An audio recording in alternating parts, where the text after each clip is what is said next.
What's going on, FA Nation? Happy Thursday, I think it is. I'm not sure about the days anymore, but I think it's Thursday. Welcome to the NBA DFS live stream. I am your host, James Grande, alongside Jon Impemba, the man of the hour, because John was the man who did the playbook in an hour. In an hour, yep. I'm glad we were on cue right there. John, 7-gamer, starting at 7:30 tonight, so we don't need to rush to get our lineups built by 7. Rome was not built in an hour. John, how are we feeling about today's slate so far? It's an interesting one. We're still getting. We know the Giannis news, right? He's doubtful to play today. We know Jordan Clarkson is doubtful to play. We're getting news right now that Porzingis and Mike Conley still are not on the team's injury report, right? But they've both been sitting back to back. Every back to back. So just because they're not on the injury report, to me doesn't mean they're still going to play. Highly skeptical of whether or not those two are going to be active tonight. It is sort of like important matchups though, at least for Utah. If you're looking just from like who they're going up against, right? Like it's Utah, it's Portland. The end of the season's coming soon, and these two teams are fairly close to one another in the standings. So there's a possibility that with Clarkson out, that Conley could still be active tonight, and they play it that way, which is fine. I like Donovan Mitchell regardless of what happens tonight, and we'll get into that when we get in the playbook. Obviously, we like Donnie Mitch more if Conley's out. You get Point Donnie, he handles the ball. His upside is just tremendous. But we've been getting just out of this world production out of him lately when he go for 45 actual in overtime last night. So I'm not too worried there. The Raptors have 8 active players tonight. We're going to be in on Toronto given their lack of depth. We're waiting on some news around the Thunder tonight with their front court missing a lot of guys, potentially even getting guys back there. So, we still have, the 7:30 lock tonight instead of 7. So more news to come, and maybe more news that we'll get as we go along during this live stream. It is worth noting, however, Dallas-Milwaukee, 9 o'clock Eastern lock, Utah-Portland, 10 p.m. Eastern. Right. So whether or not they're on the injury report and whether or not they're playing, we probably won't find out by 7:30. So, but again, haven't played back-to-backs other than Porzingis playing that back-to-back when they had 8 guys. I do remember that. Right when he came back from injury, 38 minutes. Good luck, Kristaps. But John, you ready to jump in the playbook? Yeah, let's do it. As always, we will start at the point guard position, and I don't think today is very difficult, John. I think there are 2 clear-cut options, 2 that are not in the playbook that I think we should talk about why they're not. But I think De'Aaron Fox, Jrue Holiday is where we start our love, which means, John, Luka Doncic and Damian Lillard both not in the playbook. Right. I do not consider Luka right now at his price point. We've talked a lot about this extensively on the podcast as well.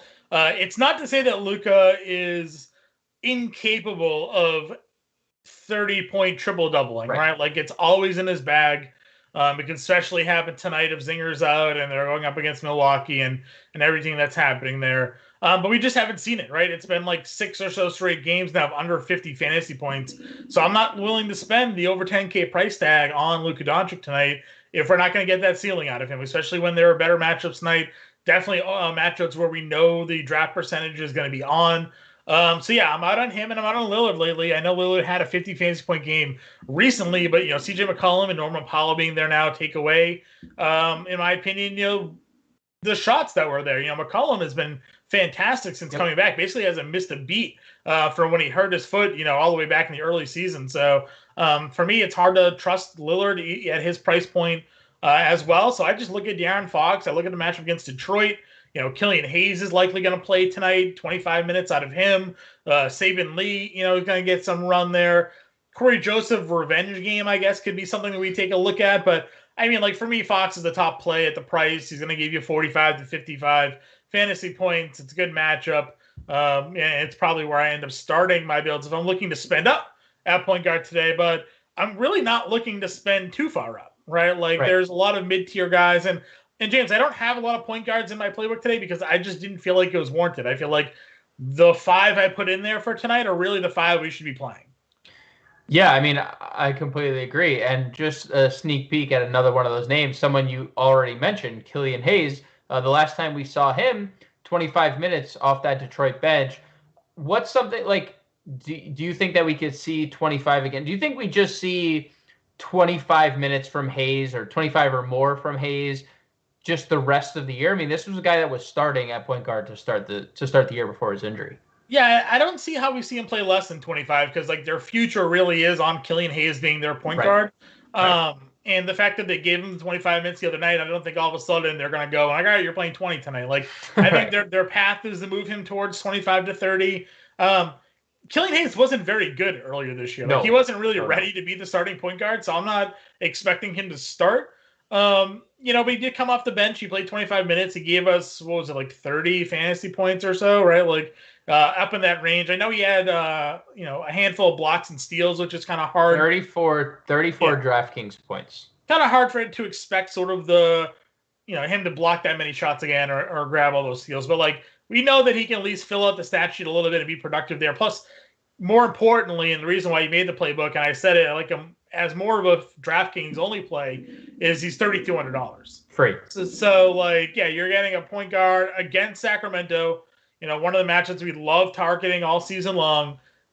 $3,200. You're gonna try to go maybe Stars and Scrubsy tonight, and he's a guy that's gonna fit your build. So yeah, Hayes for me, the ultimate spend down. Not really gonna look at him too much on FanDuel unless like I absolutely have to have it. I'd much rather play Malachi Flynn again. Eight players. He's gonna play over 30 minutes. He's probably even gonna have to start this game, right? He had come off the bench in recent games, but they don't have Bembry. He's suspended. So they don't have any of the guards. Van Fleet's out, Lowry's out. Like they kind of have to go with Flynn here. And I think he's a core play for me tonight against Chicago. You mentioned the word star. Well, we have two in Devin Booker and Donovan Mitchell over at shooting guard. Do you prefer one to the other? I assume the answer is Mitchell, especially when you factor in the possibility of no Clarkson, when you could possibly be without Mike Conley as well. Yeah, if no Clarkson, if no Conley, we're not expecting Clarkson, but if no Conley, I think you definitely lock and load Mitchell regardless. On DraftKings, on FanDuel, I am playing Mitchell over Booker because it's $7,800 versus $9,000. Right. But I think on DraftKings, there's a little bit more of a conversation that can be had. It's 9,200 versus 8,600. And if I'm looking at the draft forecaster here, Devin Booker at under 2%. For a guy that has scored at least 40 in 8 of his last 11. He's scored at least 30 actual points in 5 of his last 6. Utah is coming off an overtime game, so maybe there's a little bit downside for Mitchell there, even though it is a little bit of a better matchup against Portland. Just seeing what we think that draft percentage is going to be and seeing how well Devin Booker is playing right now. Like we used to complain oh man, if Booker doesn't score 30, what are we going to get for fantasy points? Because he wasn't giving us anything else. Well, now he's scoring 35 and he's giving us 6 and 6 with it. So, I almost feel like Booker on DraftKings for me, if we're going to play GBPs tonight, I would rather go there because you're just getting that lower ownership. But in cash games, I think Mitchell's probably the core play at that position. I agree with everything you just said. So let's move on to a couple names down here that I find pretty interesting. Dante Di Vincenzo, someone that you're very fond of on a slate-to-slate basis, especially without Giannis. And Joe Ingles, who could benefit greatly if Conley and Clarkson are ruled out. Do you have a preference there, or are they both just firmly in play for you? Yeah, I love DDV, especially over on FanDuel, because he does have those nights where he gives you, blocks and steals, and he rebounds really well for a guard. And, with Giannis off the floor, he's averaging a fantasy point per minute. He's going to play over 30 minutes tonight. Usage rate sits around 20%. So there's just that whole sort of upside for DDV in this matchup. And there are nights where the shot drops occasionally, and he gives you a double-double, and then he gives you 40-plus fantasy points out of, at a guy that's priced the way he is tonight. And you just get that upside. So I'm a big fan of his. I think he's going to be one that's going to probably be a core part of my lineup in both cash and GBPs if we're going there. He's not as cheap as he used to be. We're used to maybe paying $5K, 4,800, 52. He's Right. 57, so like it's a little bit more expensive for him tonight, but I think the opportunity is going to be there for him. Yeah, shout out to Yuta, who made your playbook. I love Yuta Watanabe. They have Again, 8 players. Eight players he is going to play a boatload tonight. Let's shift our attention to small forward, where Kawaii makes your playbook. Like, what's your feelings on Kawaii against Phoenix? I've been saying that I feel like it's just cash gameplay, and that's what you have listed here. Could you find yourself rostering Kawaii in tournaments, or are you just strictly using him in cash? Yeah, I don't know if tonight you need to use him in your GPPs, right. Because it feels a little bit more of a fair and balanced lineup. And even when I say fair and balanced, like there's like under $4,000 guys that you're playing tonight, but you're still building them around.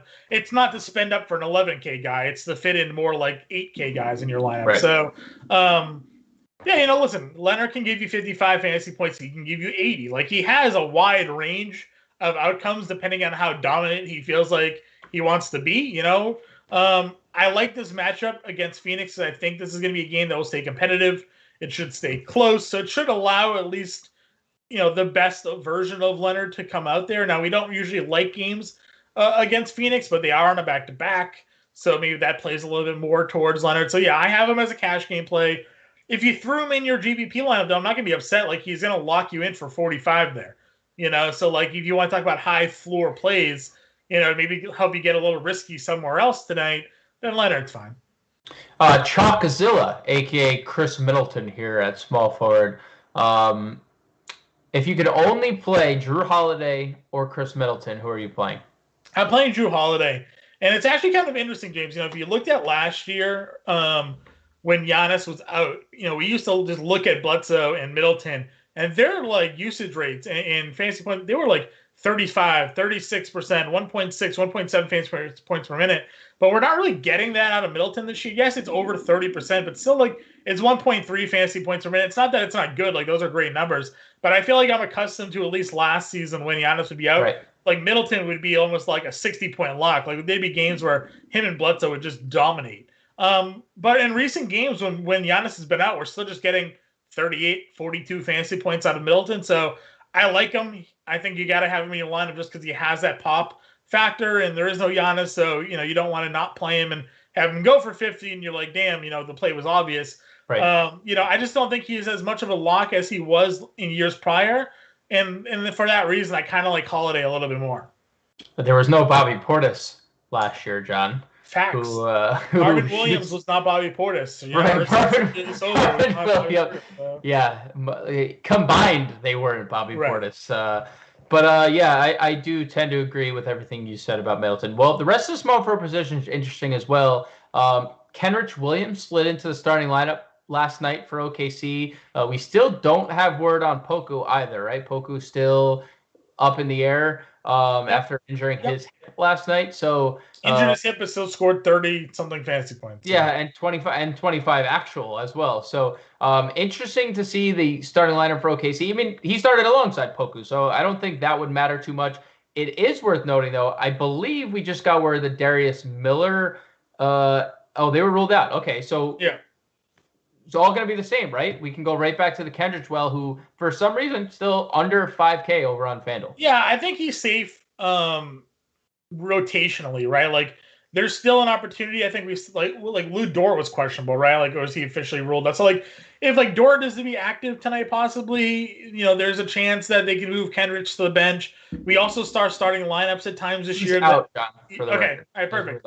Officially out then. So yeah, I mean, like, I think it's safe. Now, we did see starting lineups this year that had 3 bigs. It had Roby, Horford, and like Basley in it. So like, who knows? They could go Brown. I don't know if it's been updated since we last did this, but is Roby cleared or is he ruled out? Like, is Basley in or out? Like, if those guys were questionable, out. Okay, perfect. Basley, not anything official. Okay. But he hasn't played in a month. So it's been a while. So I think that's fine then. As long as those guys were out, then I think the path is clear for Kendrick. So yeah, throw him in. We liked him again, coming off the bench and playing his 25 minutes. But now he played 35 last night. 2 for 12 shooting. Wasn't a great shooting night. Still gave you 36 fantasy points. He's 4 for 22 shooting his last 2 games, so he's ice cold. But hey, against Cleveland, maybe it's a better chance for him to break out. Positive regression, John. You just said he went 35 fantasy points, going 2 for 12. It only can go up from here. Yeah, I mean, hopefully he keeps the 9 rebounds, 9 assists. So. Moving our focus over to the power forward spot, there is one clear spend up. And it's Pascal Siakam, right? I mean, on DraftKings, there is OG Anunoby, who you have listed in small forward, but OG is power forward center eligible on DK, so it can get a little creative there. But the one spend up is Pascal. Yeah, again, 8 players. Nothing more needs to really be said to that. I guess the only possible worry would be some level of foul trouble for him. And the fact that unlike the backcourt where we just got word Malachi Flynn confirmed starting, we figured that Gary Trent's gonna start shooting guard. They don't have any real front court depth. They do have backcourt depth. They do have front court depth though. They have Baines, they have Henry Ellison, they have Stanley Johnson. They have guy Boucher and Obi. If something was to happen to Siakam foul trouble wise, they have guys to replace him on the floor.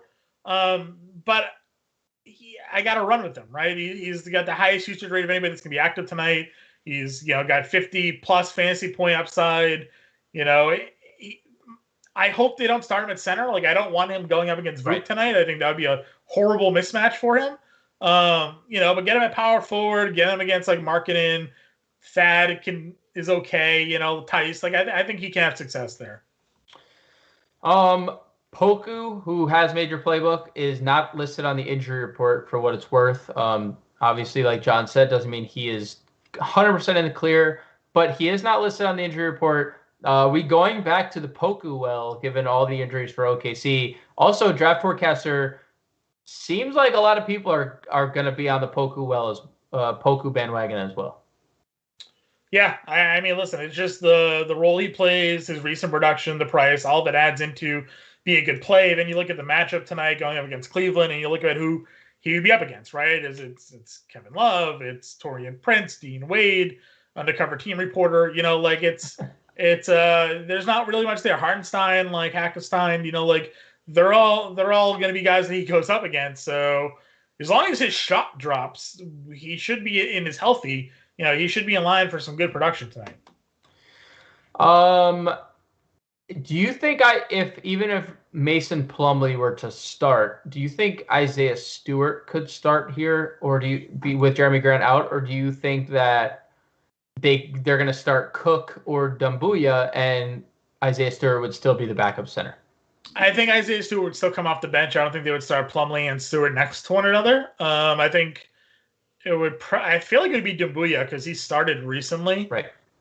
They did just give Cook an extension, though. I thought I read. Yep. He signed for the rest. He signed for the rest of the season. Okay.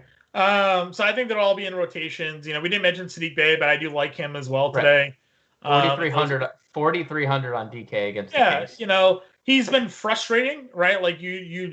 He's almost as inconsistent as Jeremy Grant has been lately. Right? Oh, it's a roller coaster. Yeah, roller coaster ride. You'll play Sadiq Bey, he'll play 15 minutes, you'll punch a wall. You won't play the next night, he goes for 54. You're like, what is going on? So, I think Bey is fine. I'm still playing Stewart. I mean, he's $3,700 on FanDuel. I mean, as a power forward. So, if you need a punt again tonight, go ahead. He's going to get his 20 to 25 minutes off the bench regardless. And he could see more run just given the lack of depth in that front court tonight. So, and we don't know, but we could find out that Mason Plumlee is in fact out, and then you have a massive leg up on the field. It was sort of weird that last time Plumlee was out that he only still played 24 minutes. Right. But yeah, I would still just run with it anyways, just from price point.